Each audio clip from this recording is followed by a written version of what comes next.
What's up, y'all? It's your girl Sakina, and I'm back for another review. This is my review for Belle Collective. This is season 1, episode, I don't know. I think this is like episode 5 or 6, whatever. It's gonna be in the title, okay? Nonetheless. So this episode was really based around Latrice and Letitia. I like to call Letitia Tisha because I end up calling her Latrice by mistake because they both start with La. So yeah, it's really about Tisha and Latrice. But I was here for it. I still enjoyed the episode nonetheless. It was kind of filler though. But anyway, it starts off where it left off last week at the brunch. You know, Karen Kaline was telling Marie to come here, and Marie was like, you know what, honey, I'm not your slave. Don't try me. And at this point, Miss Dorothy had to break it up because, you know, Councilman Tate, had left by then. So, you know, Miss Dorothy was left there. She tried to break up the scene like, hey, y'all, you know, remember the affirmations. Y'all showing out right now. Get it together. I thought it was funny when Marie was like, but she should never told me to come here because it was giving me like when your parents break you up out of a fight and you be trying to justify your actions. That's what it was giving me. It was funny as hell. But did y'all notice when Marie was telling Kaline, say it again. Tell me to come in again. What Kaline was doing? Mute. Okay, she didn't have nothing else to say. Yeah, because she didn't want to get ganked up. So, Marie was saying, you know, Kaline is doing what she was taught. Amen. Okay, I'm glad that she pointed that out. And at this point, Cameron finally decided to leave. And I was like, okay, she should have been left. Like, I don't know why she was still there. The moment that she was crying in the lobby is the moment that Antoinette should have escorted her friend out and stayed. And I'm glad that she ended up staying, but Karen ended up leaving. It was hilarious when somebody said, it's a lot of Caitlyn's when we leave here. Like, just messing up the girl's name, and I was here for all of it. Shit, fuck it. So then Tisha tells them about the vision of Fair Street, and I was so happy that she was able to get it out because we all figured that this was just another failed brunch, but she was able to present her vision to the group, and she wants the women to stand beside her and go down to the councilman's office and all of that. So, you know, she wants them to be a united front and really get the job done. She also tells them about the ballroom that she wants to purchase. She said downstairs is going to be for the brunch and a resource center for women, female entrepreneurs. I don't know why I couldn't get that out. And then upstairs will be a venue for events, networking events, and all of that. So, you know, I was here for all of it when it came down to the speech. I was just like, come on, Tisha, come on, say it. Antoinette and Marie both said in their confessionals that they're super proud of her.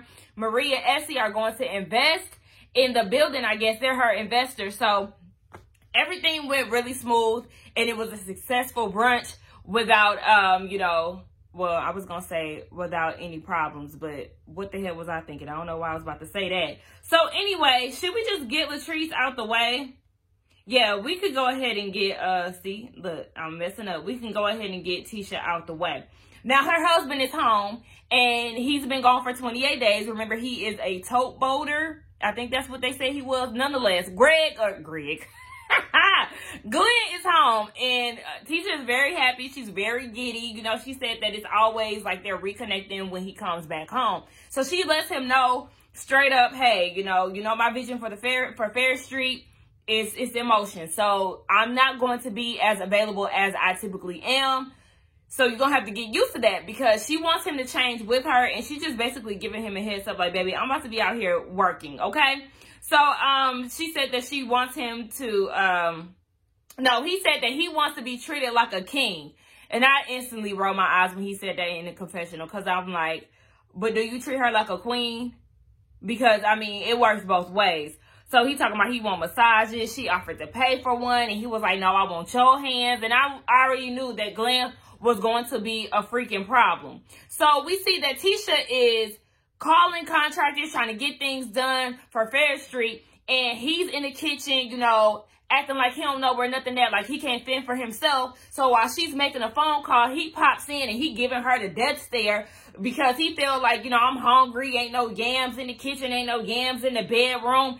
Oh my gosh, it was getting on my nerves. He started vacuuming while she was on the phone, just being hella disrespectful when he knows that she's trying to conduct business. So he said in his confessional, was it in the confessional? Whatever. He said that he feels like he's being treated like a peasant and certain things he can't bend on. I don't like men like this. This whole scene did nothing but irritate me because I don't like when men, this is why I say I like men who are not so strict in gender roles and a man that can provide for himself. I don't like men who feel like, oh, because I don't have a woman in my life is not together, or I don't know how to cook. I don't know how to book my own appointments. I don't know how to clean up after myself. Like, I can't stand men like that. It's needy. It's disgusting. It's enabling. Like, I just, I don't like that. I don't like that. I don't like it. I don't like it. I don't like it. Anyway, yeah. So, he was like, why, no, yeah, what? Look, I'm trying to read my notes, y'all. Anyway, I just feel like he's not supportive. I didn't understand why he was acting brand new after she already told him what was going to happen. And it was just too much for me. And he was just acting like, oh my gosh, I can't do this. I can't do that. And I'm just like, sir, why you acting like you got the whole city on your back? Calm down. It's not that big of a deal. Now, when she did say, you know, you can make you some food. There's hot dogs in there, some bologna. I said, sis, I don't want to eat that shit either. Like, girl, don't nobody want to eat that shit. But he talking about some, he wants steak and all this other stuff. Okay, well, you should learn how to make it. Learn how to make your own food. What you out there doing when you towboating, huh? How you eating out there? She ain't out there with you. She did say it was some infidelity, so. But anyway, he proposes that she sign a contract. I guess the contract was supposed to be to tend to his needs. And she got offended and was like, hold on, wait. Your marriage license is a contract. I said, thank you. Hello. And he talking about some no. Something about business and pleasure. Nonetheless, Tisha said, I'm not signing no contract. And while we talking about that, what's up with this proposal? He was supposed to re-propose to her and they were supposed to renew their vows. And he was saying, oh, you know, we ain't seeing eye to eye or something like that. Like, basically, they got some things that they need to iron out beforehand. And she was like, okay, well, you know, him doing this is giving me a sense of insecurity and making it seem like we have some unresolved issues in our marriage. Clearly, instead of working on a proposal, y'all need to be sitting on somebody's couch trying to iron out y'all problems with a damn therapist. So, yeah, I just wasn't really feeling him. Tisha feels like, you know, give me what I've been giving you. But I feel like Glenn is not that type of person. So, yeah, she was just saying that, he was saying that she was acting brand new. And to me, it's just screaming that he's not appreciating this newfound fame with the show and all of that. It's giving me like a, not saying that he's abusive, but you know, like when Ike felt some type of way once Tina started to grow into her own artist, or on Rain on Me, when, you know, Ashanti was doing her thing and Lorenz Tate was in his feelings. That's what it's giving me. And he had this stupid ass grin on his face the whole time. I don't know if it's because he's not used to being in front of the cameras or what, but it was irritating the hell out of me. So we can go over to Antoinette real quick. Now, Antoinette is at the office and in walks Karen. She wants to see where Karen's head is, you know, because of the brunch and all of that. And in her confessional, she said that you got to take your, she said you got to take your feelings, what? You got to take your feelings in, or tuck your feelings in. Sometimes I'll be like, you know, speaking into it so I won't type. And I guess it said take instead of tuck your feelings in. But I feel like, Antoinette, you should have told her to tuck her feelings in that moment instead of trying to coddle her and baby her. So, Karen said, oh yeah, I went there with the impression of getting some business tips and all of that. So Antoinette had to tell her, you know, a part of the listening or being around black people or unfamiliar situations is listening, okay? You have to listen to the people of color. That way you can better understand us. And that's where she failed at. Instead of listening and trying to understand where the women came from, you decided to go run off and cry and make the whole situation about you. And to me, I feel like that was the major problem. And on top of that, you sitting here trying to make it seem like, oh, white people don't talk about black people when y'all do. And then you went and tried to, you know, throw a name out there talking about your great granddad who is a slave owner and all of this. Like, girl, get the fuck out of here. You know. That's how your family get down. Girl, please, you can't tell me otherwise. I just felt like Antoinette should have went a little harder when it came down to her. Like I said, that would have been the last time her ass seen me as a friend. But anyway, they walk around the office because it is starting to, you know, develop a little bit more. And she pointed out that she was doing a yoga studio in the back too. So I guess like during the week, she's going to be doing dentistry and then she's going to do yoga sessions in the back. So, you know, all of her business will be in this one building. So she also said she's going to do a sip and see, and that's going to be in 4 months. So she got a lot to do in 4 weeks. But honestly, I'm really happy for Antoinette. You know, she's not my favorite person on this show because I feel like she's too much of a flip-flopper, and I really don't know what's honest with her and what's not. But nonetheless, I'm happy for her. I love the fact that she's doing her thing. Shout out to her for that. So we see Latrice. Latrice is with Mel. Shout out to my girl Mel. But they're talking about her edge Tamar. Okay, y'all, she keeps saying Tamar, like Tamar Braxton. It's the edge Tamar. Okay, sis? I didn't feel like taming my edges today, so I put on this little headband. Not today. We ain't in the mood for all of that. But anyway, she was just talking about how she wanted her business to develop and all of this good stuff. So then Cliff comes in and he mentions her brother Derek. You know, have you talked to him? I heard, you know, word on the street is he got married to his girlfriend.